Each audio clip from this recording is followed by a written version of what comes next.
Bom dia, gente. Hoje eu e meu grupo a gente veio apresentar para vocês um seminário que tem como tema as interações entre microplásticos e compostos orgânicos e as implicações ambientais e químicas que nós enfrentamos no cenário atual.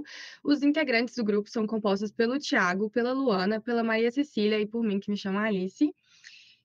E bom, trazendo para vocês um contexto do que são os microplásticos, eles são pequenas partículas de plástico com menos de 5 milímetros de diâmetro que se espalham pelo ambiente. Então, apesar deles não serem facilmente vistos, eles são encontrados em diversos locais, como por exemplo no oceano, nos rios e até mesmo no ambiente terrestre. E uma curiosidade é que há 51 bilhões de partículas microplásticas nos mares, o que significa 500 vezes mais do que estrelas na nossa galáxia, segundo dados da ONU. Então, é realmente para a gente entender o quão é um cenário muito importante e amplo para a gente poder trabalhar.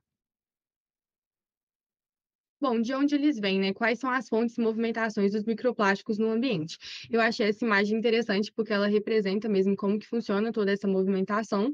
E as fontes, elas vêm desde redes de drenagem municipais, como também atividades de pesca, atividades humanas. Então, assim, o turismo, realmente a má gestão desses resíduos plásticos que são jogados no chão, por exemplo, ou também na própria areia, na praia. Tem também a questão do escoamento de encanamentos, às vezes, de indústrias, de atividades industriais navais que ocorrem ali perto, então nos portos mesmo também.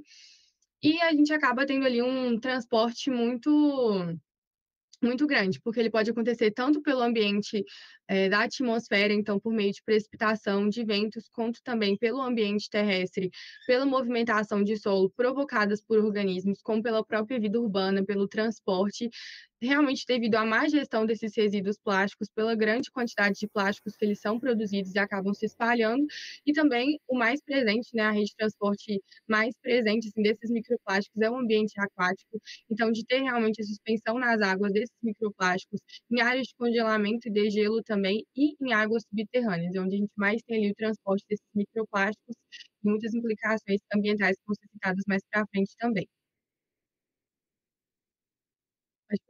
E bom, quais são os tipos de microplásticos existentes? A gente tem os microplásticos primários, que eles já são fabricados pequenos, então, por exemplo, o álcool em gel, desodorante, batom, esfoliantes também, protetores, labiais.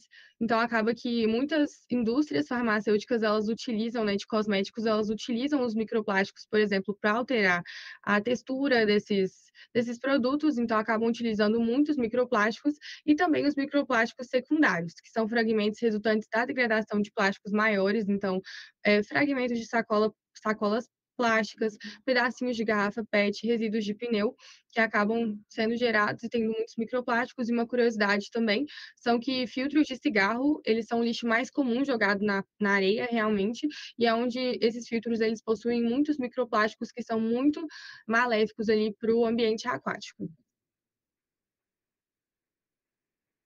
Qual é o problema que a gente enfrenta com esses microplásticos?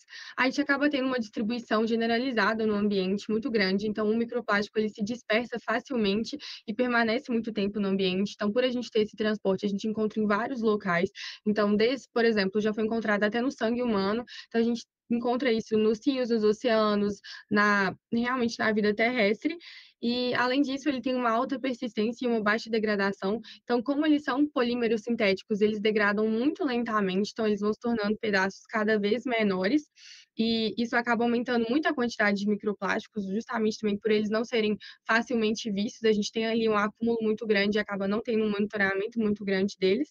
Eles acabam também sendo veículos de contaminantes químicos, então eles funcionam como transportadores de poluentes no ambiente. Isso acontece porque os microplásticos, eles são chamados de esponjas de poluentes, então eles absorvem substâncias tóxicas, como, por exemplo, hidrocarbonetos, pesticidas, e acaba que esses compostos, por exemplo, que interferem também na questão dos hormônios, então ele tendo acaba que além dele ser muito maléfico, ele transporta substâncias que também são muito maléficas. E aí pode passar. E acaba tendo um impacto muito grande no ecossistema. Então, organismos aquáticos e terrestres, eles podem ingerir microplásticos por confusão alimentar, então eles acabam, às vezes, têm um pouco de microplástico grudado em algum local, eles vão comer aquilo, e isso pode gerar inúmeras consequências para a saúde desses animais. Então, tanto no sistema digestivo pode acontecer um bloqueio, pode ter alguma inflamação, podem ter e um estresse fisiológico muito grande, e por a gente ter ali, por exemplo, animais maiores que vão comer esses animais menores, acaba tendo, devido a essa cadeia alimentar, acaba tendo ali uma sucessão desses microplásticos, um transporte desses microplásticos muito grande também nesse ambiente aquático, por isso que eu citei que é uma das redes de transporte principais, assim, desses microplásticos. E além disso, nós temos riscos potenciais à saúde humana. Hoje em dia a gente encontra o microplástico em diversos locais, como por exemplo, na água potável, no sal de cozinha, em frutos do mar também. Então, quando o ser humano ele ingere aquilo, já foram, por exemplo, ainda existem estudos, mas foram encontrados, por exemplo, microplásticos no sangue. Então, acaba sendo muito maléfico. A gente vai desenvolver mais para frente assim a ideia de como eles afetam a saúde humana, mas pode acontecer inflamações, estresses oxidativos, danos celulares e outros grandes riscos. Muito bem. Agora, complementando em relação à composição química, como a Alice falou, os microplásticos eles podem ser classificados de duas formas, sendo eles primários ou secundários. Isso vai variar aí de acordo com a sua origem.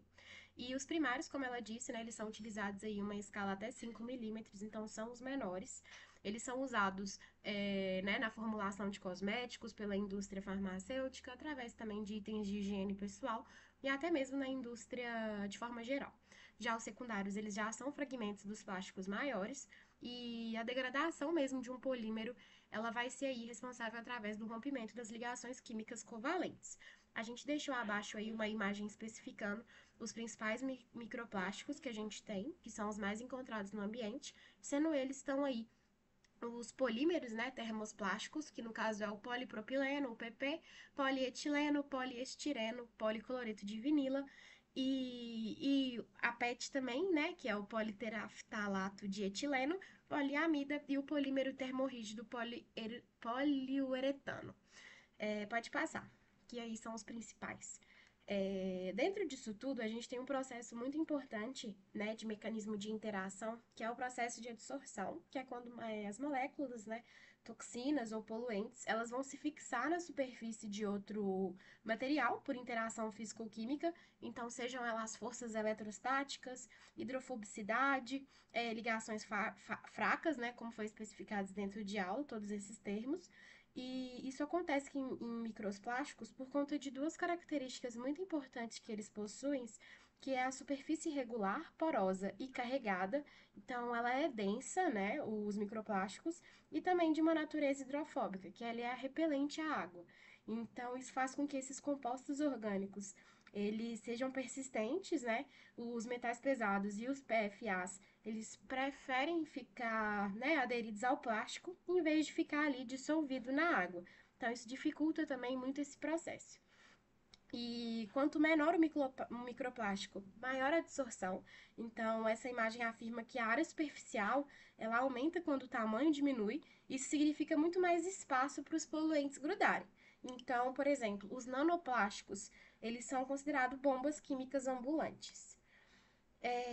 Outro tópico importante é o valor de K, né, como indicador de adsorção, que é quando a substância ela tem baixa solubilidade, não gosta de água. Então, ela tende a migrar e a se acumular ainda mais na superfície do microplástico. Então, o coeficiente K, que é o coeficiente de solubilidade, ele é usado para prever essa preferência. E outro ponto que eu coloquei é que a absorção de PFAs e microplásticos é intensificada em água salgada.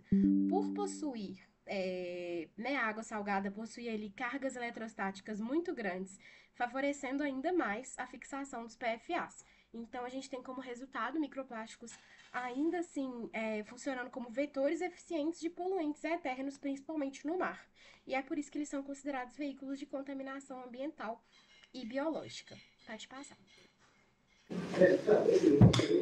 Então, os microplásticos, com tudo isso que elas falaram, acabam se acumulando nos organismos e circulando pela cadeia alimentar.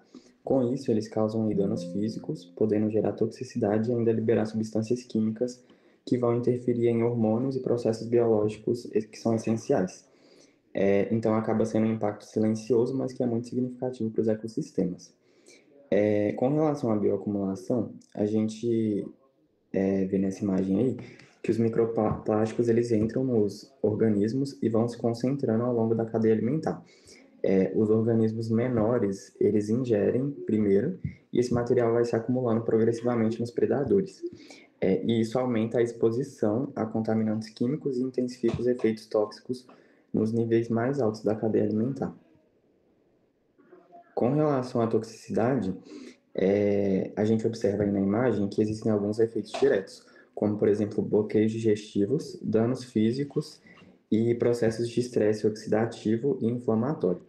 Esses impactos eles afetam aí funções vitais do ser humano e de outros organismos, reduzindo aí o crescimento, a alimentação e até mesmo as chances de sobrevivência.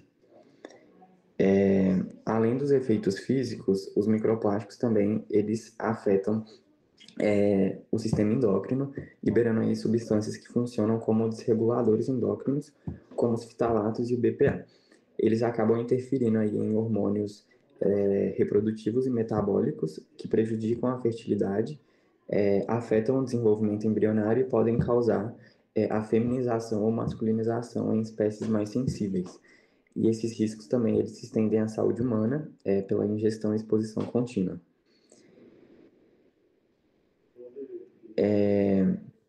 Então, com relação à análise e detecção, é fundamental, né, saber como eles são identificados e estudados, os microplásticos, e isso é essencial para o monitoramento, pesquisa e criação de políticas ambientais. E aí no próximo slide a gente vai ver aí os principais métodos, né, de análise e detecção. O primeiro é o FTIR, que é a espectroscopia no infravermelho, que permite aí reconhecer polímeros a partir de padrões de absorção da luz infravermelha.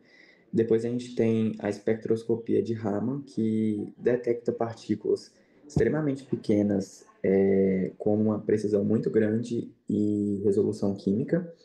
Depois o PYGC, que é a pirólise acoplada à cromatografia gasosa e espectrometria de massas, que realiza a quebra térmica controlada dessas amostras e depois identifica os componentes químicos que foram gerados de forma detalhada, e aí a partir disso eles conseguem detectar. Além disso, a gente tem algumas abordagens mais atuais, como o corante de NIRAD, e aí na imagem eu trouxe o primeiro método, né, que é o FTIR, e aí essa máquina é a que realiza a espectroscopia.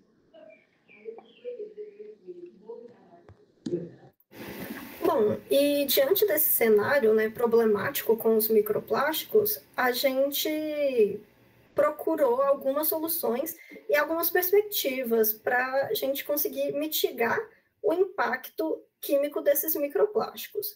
Então, uma das soluções que a gente tem hoje em dia são os biopolímeros alternativos. Esses polímeros são biodegradáveis e eles têm propriedades muito semelhantes aos plásticos convencionais.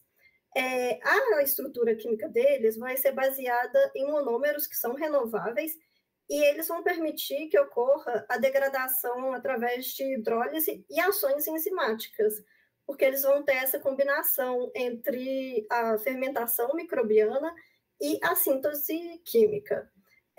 Isso vai ajudar com que a persistência ambiental dos microplásticos reduzam, porque vai ter uma menor afinidade desses microplásticos com os contaminantes orgânicos devido à diferença na polaridade. E aí também, uma outra questão seria a biorremediação. Então, já tem estudos sobre a oxidação avançada, né, principalmente com os radicais hidroxila e a fotocatálise, para degradar esses polímeros em um polímero que cause um menor impacto ambiental. A gente também pode fazer o uso de materiais adsorventes, né, como argilas modificadas, biochar, para remover o microplástico dos compostos orgânicos associados, né, fazer essa melhor separação. E ainda tem investigações sobre a degradação microbiana, que seriam essas de ações enzimáticas. Um grande problema, né, que a gente tem dessas tecnologias, como a oxidação avançada, são os custos. Então, muitas vezes a gente acaba tomando esse caminho convencional, né, as tecnologias mais atuais, devido ao custo de tratamento.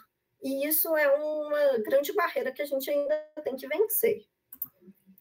Outra questão também muito importante quando a gente se pensa em plásticos no geral, seria uma melhor gestão desses resíduos. Então, a gente precisaria que houvesse uma otimização, né, tanto da reciclagem mecânica quanto da química, que seriam esses processos de pirólise e despolimerização, que permitiriam o retorno desses monômeros para a cadeia produtiva. Também seria necessária a implementação de tecnologias de separação mais eficientes, evitando que, né, a fragmentação de plásticos maiores chegassem em microplásticos, e também políticas públicas que reduzissem tanto nas fontes primárias quanto as secundárias. E aí que seriam essas questões de economia circular, né? E o que a gente tira de base disso, né, é que nós temos que ter uma grande preocupação e pensar melhor sobre isso, porque os microplásticos são grandes vetores de contaminantes, né? Eles são transportadores dessas substâncias químicas perigosas.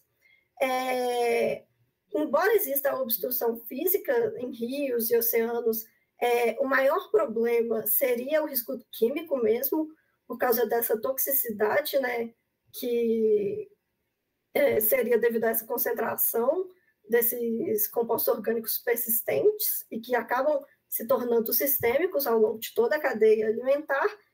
E para a gente pensar melhor em soluções integradas, claro que é um problema que existe vários vieses, várias problemáticas, mas a gente precisaria desde a inovação dos materiais, que seriam esses biopolímeros, quanto a melhoria no geral da infraestrutura e o desenvolvimento das tecnologias de limpeza. Porque não basta a gente querer ter essa ideia de fazer biopolímeros se a indústria não vai ter o maquinário, se ela não vai estar preparada para fazer isso, se não existir a vontade de investimento nessas questões. Então, acho que essa é a parte mais importante, a conscientização sobre a necessidade e que a gente veja isso como um investimento e não apenas como um gasto desnecessário. Nossas referências bibliográficas, e agora a gente vai passar um vídeo rapidinho que complementa um pouco da ideia que a gente quis trazer com o trabalho. A gente agradece também a atenção e desejamos aí um bom dia. No seio da Terra, onde a vida floresce, reside a essência da nossa existência. Mas é preciso abrir os olhos, se entregar à conscientização, à grande sapiência. O meio ambiente, nossa mãe gentil, chora silenciosa, clama por socorro.